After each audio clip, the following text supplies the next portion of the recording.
করিশ্মা কাপুর কোথায় কোথায় গেল কোথায় গেল কোথায় গেল আমার করিশ্মা কাপুর? আরে আরে আরে বাবা, শিল্পা শেঠি যাচ্ছি গো। আরে আরে কোথায় যাচ্ছ শিল্পা শেঠি? আরে কোথায় যাচ্ছ শিল্পা শেঠি? আসো আসো আসো আসো আসো।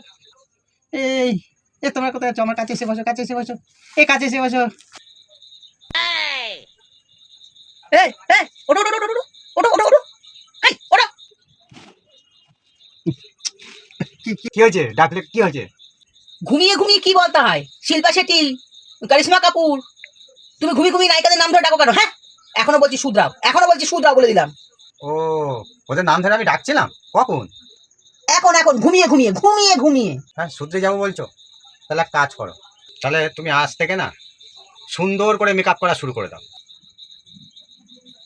ওদের নামের সঙ্গে আমার মেকআপের কি সম্পর্ক আছে রে ভাই? আমাদের মতন ছেলেরা রাজকুমারীদের স্বপ্ন দেখবে, তোদের মতন চাকরানীদের স্বপ্ন দেখবে? আমি চাকরানি হয় আর ওরা মেকআপ করে থাকে দেখে ওরা রাজকুমারী হয়? তোর মতন মিনসে করে আরেকবার নাম দিয়ে ডাকিস, মুড়ো ঝাঁটা দিয়ে সুরে দেগা। তোকে আমি মুড়ো ঝাঁটা দিয়ে সুরে দেগা, আরেকবার নাম নিয়ে ডাকতে হয়, বুঝতে হয়?